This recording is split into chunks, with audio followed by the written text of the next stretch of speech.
Welcome to the Process Breakdown Podcast, where we talk about streamlining and scaling operations of your company, getting rid of bottlenecks, and giving your employees all the information they need to be successful at their jobs. Now, let's get started with the show.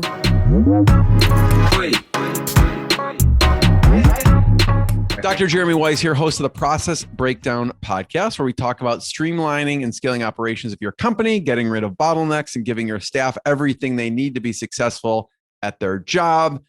Lokesh, I always like to mention past guests, past episodes.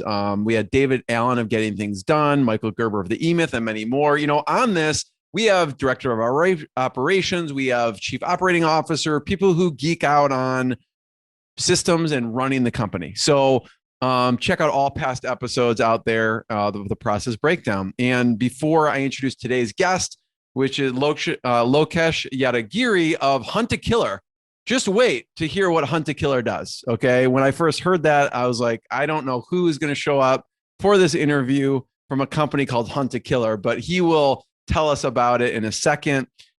This episode is brought to you by Sweet Process. So if you've had team members ask you the same questions over and over again, and it may be the 10th time you spent explaining it, well, guess what? There's a better way. There's a solution. Sweet Process is actually a software that makes it drop dead easy to train and onboard new staff and save time with existing staff. And when I was talking to one of the owners, Owen, not only do universities, banks, hospitals, and software companies use them, but first responder government agencies actually use them in life or death situations to run their operations. So I'm like, if it's good enough for them, Lokesh is good enough for me. You can use Sweet Process to document all the repetitive tasks that eat up your precious time, so you can focus on growing your team, empowering them to do their best work. There is a free trial, free 14-day trial, no credit cards required. You can go to sweetprocess.com. That's sweet like candy, SWEET process.com. I'm excited to introduce today's guest, Lokesh Yadagiri. He's the operations manager at Hunt a Killer. His background is actually in mechanical and industrial engineering. He serves as the primary point of contact and liaison with their marketing, fulfillment, and supply chain departments. And we're going to talk about and geek out on how to manage your inventory based on the days of inventory on hand metric, which for any physical goods company is critical. Okay. So Lokesh, thanks for joining me, and tell me about Hunt a Killer and what you do. Thanks for having me, Jeremy. And that was quite an introduction. I've been here at Hunt a Killer for about a little over 4 years. So Hunt a Killer was founded by our co-founders, Ryan Hogan and Derek Smith. So this started off as an annual immersive live mystery event here in Maryland, where we had participants try to solve a weekend-long murder mystery. So we had to cap this event at like about 600 to 700 people, and we couldn't scale because that's a lot, though. That's a lot. You didn't want to have like more than 1,000 people just investigating a crime scene out in the open. So this was back in 2016. Also during that time, our co-founders saw the popularity of the growing subscription box industry. And then that's when we decided to pivot the business model. And we decided, why don't we deliver these murder mystery tales in the form of a subscription box with immersive clues, evidence, physical objects, and deliver it to members' doorstep. That's how Hunt a Killer subscription was born. Amazing. And anyone could check it out. What's the best website? huntakiller.com? Yep, huntakiller.com. You can just log on, subscribe. We're also active on social media, Instagram, Facebook, Twitter, just anywhere. And just to give people a sense of the business, the boxes you've shipped, and I'm going to have you show a little bit of the box too. Perfect. Yes. So typically, Hunt a Killer is basically like, when you compare this to a Netflix TV show, it's like a season where every month you get a physical box. So every box is a season. So in this, you would basically get documentation such as a letter, you would have a couple of newspaper articles, evidence such as like a key or like a cufflink, some swag like lapel pins, etc. in the box. So basically, a private investigator is trying to reach you, and he or she sends the murder mystery to you and is requesting help. So you get to wear the detective hat on and try to solve the mystery. Wow. I love it. So check it out. I think you have over 130,000 members of the community. Yep, that is correct. Yeah, we started off with October 2017. I still remember this. Derek was, we started off with 47 members, and Derek Smith, one of our co-founders, was packing all these boxes and then shipping it out of his basement, true entrepreneurship style. But then, yeah, over the past 4.5 years, we've grown. And then, yeah, today we are somewhere between 125 to 130,000 subscribers.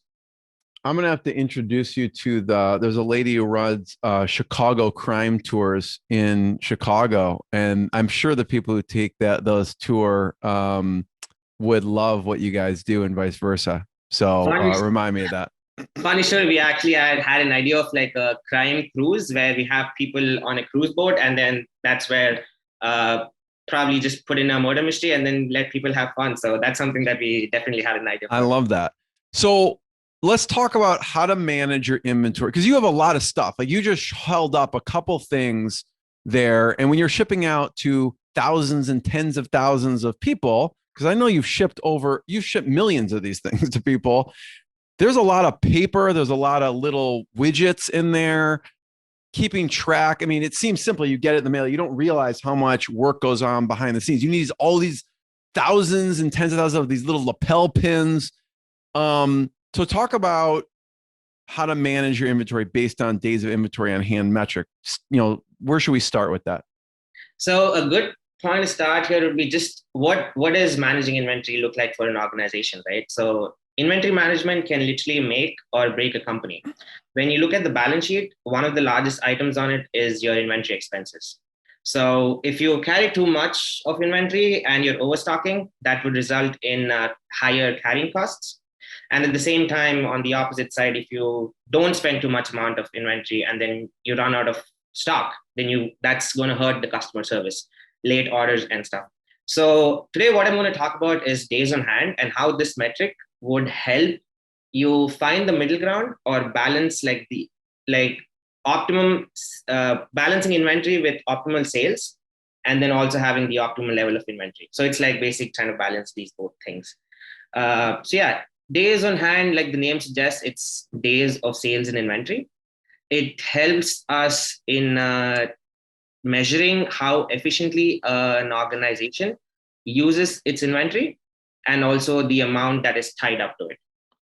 So higher carrying costs, more inventory, lower carrying costs, less inventory. So DOH would help us balance this out. So walk me through in a given, how often are you shipping them on demand? Are you shipping when someone subscribes, then they're getting it on a certain time of the month, and then every month? How does it work? So that how do you plan what you need for the boxes? That's a very interesting question. So when we started off with Hunter Killer, so we used to ship all the orders out once a month. But we've heard our customer feedback and we've iterated the product so much that today, if you were to place your order by 2 p.m. EST, we ship your order the same day. And if your order is renewing for the second episode, we ship out the same day too. So we ship same day. And we've also given members the option for expediting their boxes. Like you don't have to wait an entire month to get your next box. Rather, you can just go and say binge, and then that's my next box. So on a day-to-day basis, we ship around like 7,000 experiences a day. And then that quantifies to like all of the production that happens in the back. And then that ties up to how much inventory you have on hand as well. So yeah. Talk about some of the processes in operation that need to happen, because are there any specific software and tools you use to help manage that? Like we were saying, manage your inventory based on the days of inventory on hand. Yeah. So over the past 4 years, we've been focusing a lot on growth and like just scaling our business. And then after the past year that we saw a significant high number of sales because of COVID, which we're not prepared for. That's when now we are taking a step back and like trying to put different processes in place. So one of the advantage that we have this year is we've implemented a new software called as EOS, Entrepreneur Operating System, which we've started to use from this year. Yeah. So what that is helping us do is help us define what operation metrics are. And one of the main thing is your days on hand metric. Now that is tied up into our WMS, warehouse management software, our shipping software. And then that in the next couple of months, we're also implementing an MRP module, which we've never had. We've not really had the time before to like sit down and then look at this metric or measure this per se, the days on hand. Now we are getting into this and doing deep dive analysis of what does our inventory look like? What is days on hand? What's our inventory turnover? So once we measure these and then control these variables, then that would lead to an effective, efficient operations, basically. So Lokesh, walk me through, order comes in today. Yep. Then what happens? What are the next cascade of steps so that, because it will ship out maybe sometime same day? Yep. Correct. So for example, say you place an order today. You go to our website, you place an order today. It shows up in our shipping software, View ShipStation. So the order is there. It gets tagged with what season and what episode you're going to start on. And then our warehouse has already kitted episodes on the shelf. So it's basically like a pick and pack maneuver. But to get to that field, there's so much production planning. So everything backs up. So we kit like 2 weeks ahead of inventory based on the waterfall cohort analysis, which I'm going to get into later in the show.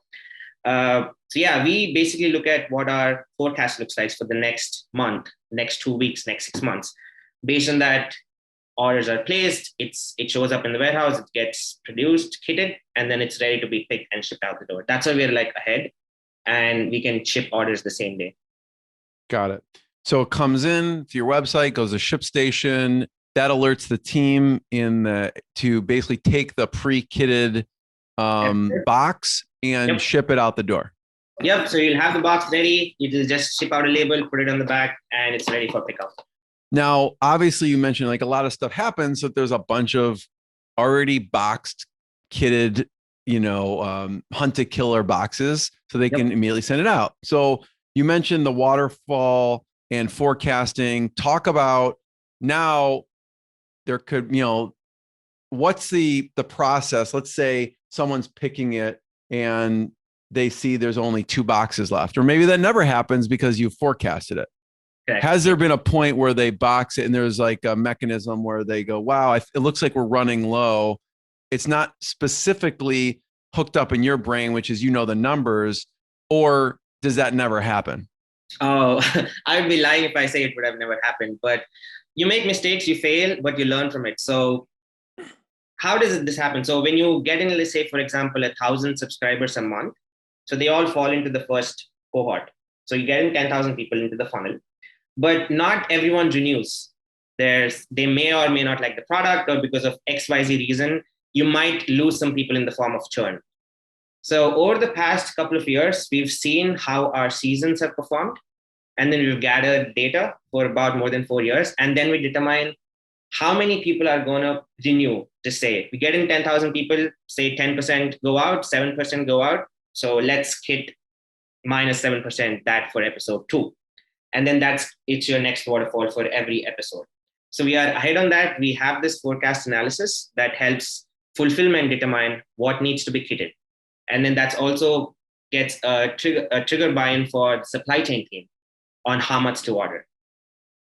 So those are the trigger points for both fulfillment and supply chain, taking sales forecast from the marketing team. I love it. So when you talk about the waterfall, what you were talking about. Yep. So if for example, let's assume this is just a rough example that I'm giving. So let's assume 1,000 people subscribe in the month of July. They are on season 1, episode 1. And then let's assume that my churn rate is 10%. So if we take out 10% from 10,000, that's almost 1,000 people getting out the door for that month. So I know for a fact that at least 9,000 people are going to renew for the month of August, who are going to be on episode 2. So you run that chart down to the end of the year. So episode 6 would be like somewhere during November, December. So I know that if every month I'm losing 10%, so I know during October or December, I know how many people may renew for episode 6 or episode 5. So that is the waterfall based on every cohort. What happens though you go, Jeremy? Yeah. I have this amazing YouTube strategy and we may increase and you don't really know what it is, right? And how do you communicate with the marketing team who may have an initiative that may increase the subscriber base? Like we were talking before we hit record, you partner with another box company, right? And if you're a box company out there in the alcohol space, Hunt to Killer is a good partner for both of you. You could probably partner up and go, hey, while you drink this alcohol, you should do Hunt to Killer box, or Hunt to Killer box, drink this alcohol. Let's say you're like, I have no idea how this is going to go. You partner with this wine club and you get another 3,000 subscribers. So how do you communicate with the marketing team to coordinate that? That's a very interesting point. Funny story. We actually did collaborate a couple of years back with this wine subscription called Wink. So we did swap over a couple of brochures and like gift coupon codes. And then, yeah, that definitely did drive a lot of their subscribers to Hunt to Killer. But yeah, to your point, yes, they could be something like that. Marketing can suddenly come in, throw a wrench, or like COVID happened last year and then sales went through the roof. So this year we also have a new team, which is the sales and operations planning team, which I'm a part of. So what we do on a monthly basis, so the sales and operations planning team comes together. So we bring in sales, we bring in fulfillment, we bring in supply chain. So together we have a monthly meeting where we discuss what the marketing plans are for the next 6 months at least. If the sales are not going according to plan, do we have a mitigation plan? Or we have some selling moments. For example, July, we saw June, July, we saw Prime Day, or something else just coming up. So all those selling moments, we try to record them and then forecast. So no one is going to be 100% good at forecasting, correct? Yeah. So it's really tough. It's tough. And especially not knowing the marketing conditions, like you can never have like 100% forecast accuracy. So we try to put together like a plus or minus 10% on that. And then we are prepped for that. So once a month, we come together, we look at how the last month performed. Are we on track? Do we need to make adjustments, course correction? And then we have a new place in action. So this is something that we've been doing it this year. It's a tough one. So I want to talk about, before we go into this topic, I want to talk about, because you mentioned churn rate. And for any box company, subscription company, any software company, that's the magic thing. How do you reduce churn rate? So I'm wondering, and basically there's a number of factors there, but I'm wondering what you've done in a company to help reduce the churn rate. But before we go into that topic separate, is there anything else we should talk about under this umbrella of manage your inventory based on the days of inventory in hand? What have we missed so far that we should make sure to mention? So visibility is one thing that days on hand metric provides to all the stakeholders. So basically, once we do the analysis and say we come across with the inventory team says, okay, for this particular season or SKU, we have a lot of inventory. And for this particular season, we have very less inventory. We compare that to how that product is performing. We take a look at the sales data, see if that product is performing really over expectations or is it underperforming. And then we provide like solutions to marketing, or marketing can come back to us and say, why don't we box this up and sell this and get rid of all the inventory to us? So that visibility is a crucial thing that days on hand metrics brings into the limelight. And also it helps us understand what our carrying capacity is. We have a 21,000 square foot distribution facility here in Morel Park, Baltimore. So are we completely using it? Is it like 80% occupied? Can we reduce inventory somewhere so that we can make it 50% so that we're prepped for Q4 during our busiest months? That's another decision making. So yeah, this metric would definitely help all of these. Supply chain team, they can strategize their buys for like the next 6 months or a year, taking into account all of the shipping delays we've been having, the market fluctuations, ocean freight fluctuations due to COVID. So it'll help them long-term planning. So that's pretty much what DOH is useful for us so far. Lokesh, for a user experience, when they go in to first buy, do they start with the season one, or can they choose a box based on their interest? So everyone starts on a particular season. Got it. So everyone starts at a season and then they move ahead to like a different season.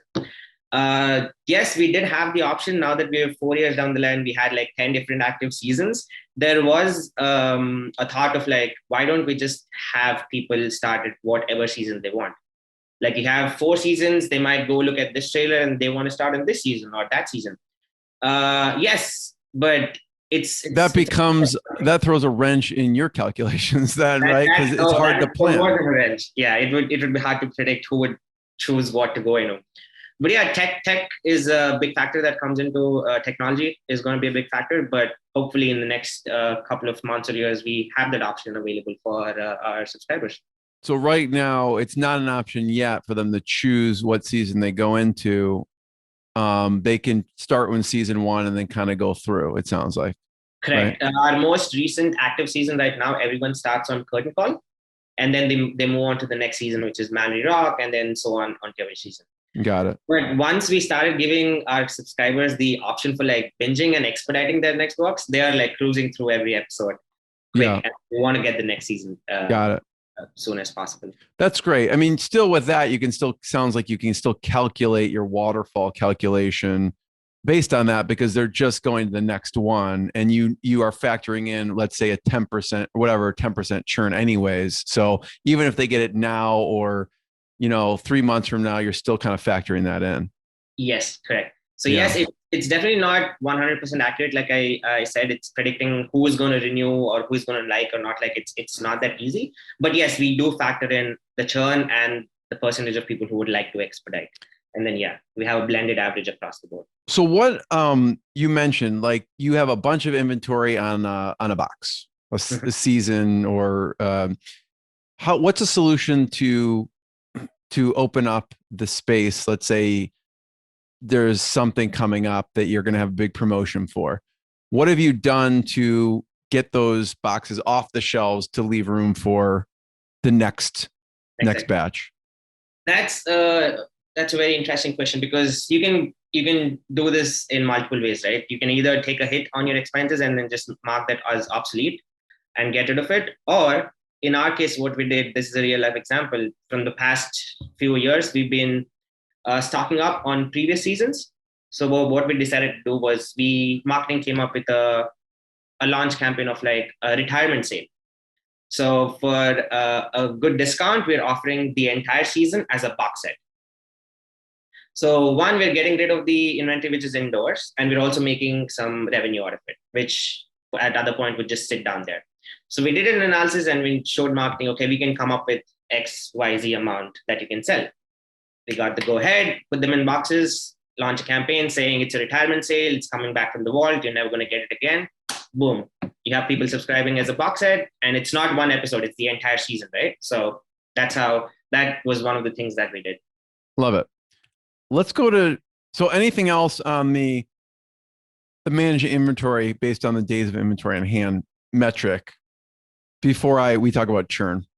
Yeah, business decisions, right? So the example that I just gave you, it was a strategic business decision. Like we looked at our days on hand, we looked at our inventory, and then we sat down as a team and like, what can we do? And then we came up with a solution. So yeah, it looks like a small terminology when I just say days on hand, but the effects of what it has on a business is tremendous. And I cannot stop saying like managing inventory is so crucial for running a successful operation.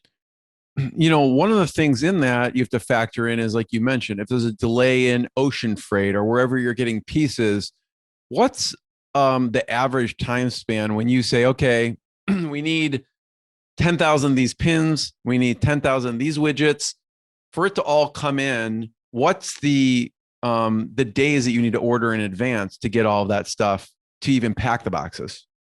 Correct. So that leads me into a good metric that we also have for our supply chain team. So with your days on hand inventory for any given season or SKU, we came up with some metrics of like, what's our baseline? Do we need to have, if it's something is sourced domestically, do we need to have 30 days worth of stock, or is it 45 days worth of stock? If it's internationally sourced, is it 90 days? 130 days or 120 days? What's the point? So once we started doing these analysis on what's our current inventory situation looks like, so we looked at the ocean market fluctuations. On an average, ocean freight has gone up by at least 10 to 12 days because of port congestions.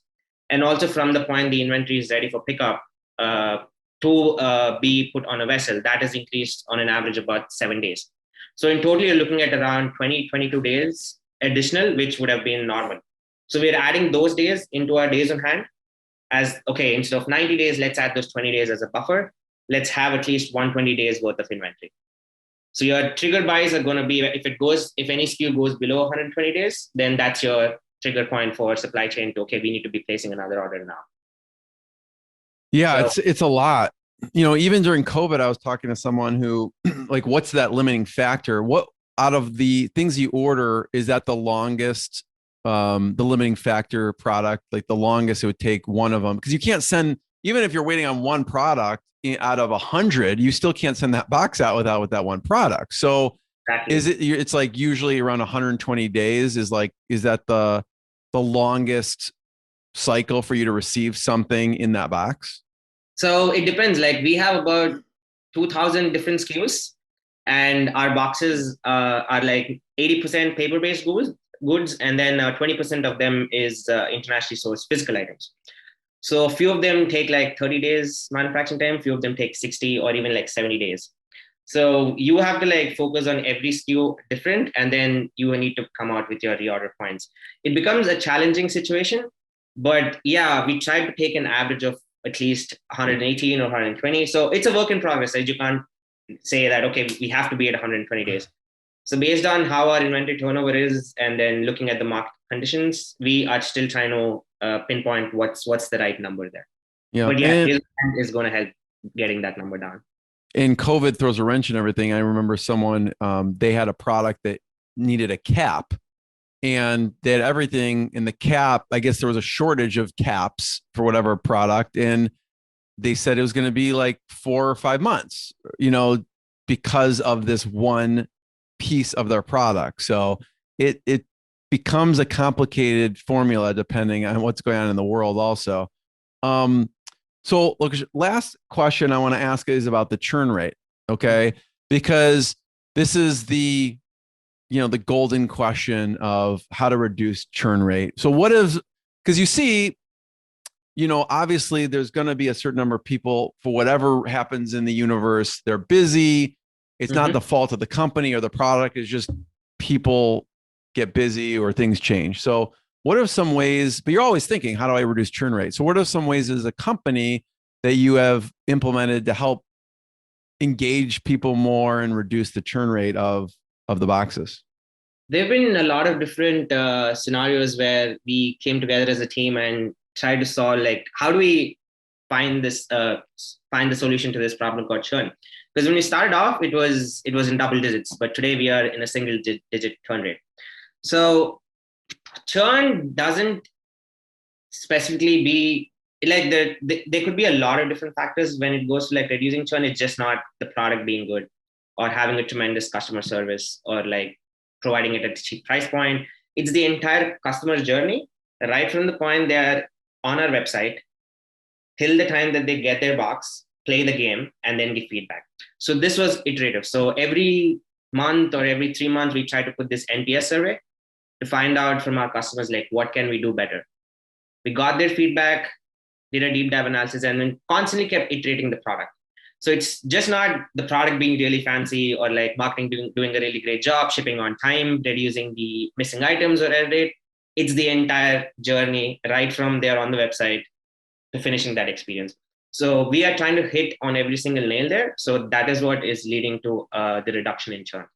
But at the end of the day, you can't always please every customer. There'll be a couple of them here and there that may or may not like the product, or because of whatever reason cancel. We can't help them for that. But we are making strides in every direction. That is the entire customer journey. Do you remember, based on feedback or NPS, what you then did and added to the journey because of that feedback? Sure. Like, so initially when for example, the product itself has changed and iterated so much over the past years like initially when we started off Hunter Killer, our very first season, you would get this correspondence from a fictional serial killer. So the serial killer is trying to reach out to you. Those were our first few seasons. And then as time went by, we started to get feedback from customers saying that, oh, I would like to be a detective or like be trying to solve the case than actually seeing what the case is. So we changed the storyline a little bit. Today, you're getting this case from a private investigator. So every time you get a box, it's from a private investigator. So it's much more immersive. So you get to be a part of it. And then you get to solve the mystery. So that was one thing. And then CSAT score, like a lot of times during busier times of the year, your response rate is quite long. You don't want people to wait. So that ends up to cancellation or people dropping down. And then we made changes to that. 3-hour CSAT score is more than 95%. That is one thing. And then experience, like there's also a lot of digital elements that go into solving a case.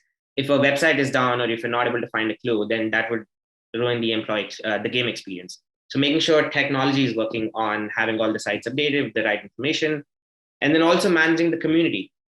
We have a Facebook page of more than 140,000 members on there.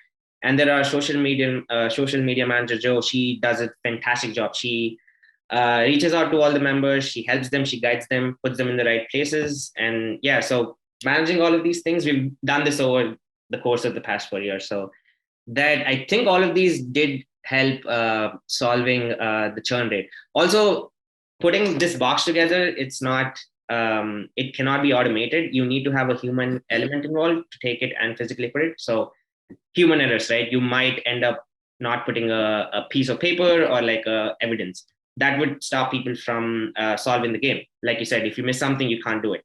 So we made a lot of QC improvements in our fulfillment and distribution facility. So we've gone down the error rate. So that, again, that also impacts churn. So yeah, the entire team moves the needle to get the churn rate down, basically. Totally. I love it. Everyone check out huntakiller.com. Lokesh, I want to be the first one to thank you. Check out their website. Check out more episodes of the Process Breakdown. Check out Sweet Process. And thanks, everyone. Thanks, Lokesh.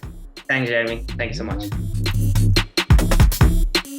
Thanks for listening to the Process Breakdown podcast. Before you go, quick question. Do you want a tool that makes it easy to document processes, procedures, and/or policies for your company so that your employees have all the information they need to be successful at their job?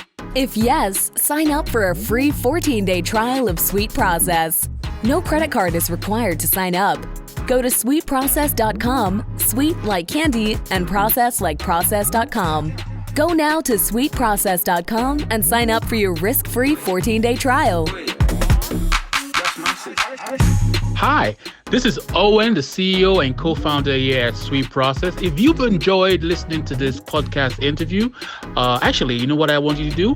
Go ahead and leave us a 5-star review on iTunes. That way we get more people aware of the good stuff that you get here on this podcast. Again, go on to iTunes and leave us a 5-star review. Looking forward to reading your review. Have a good day.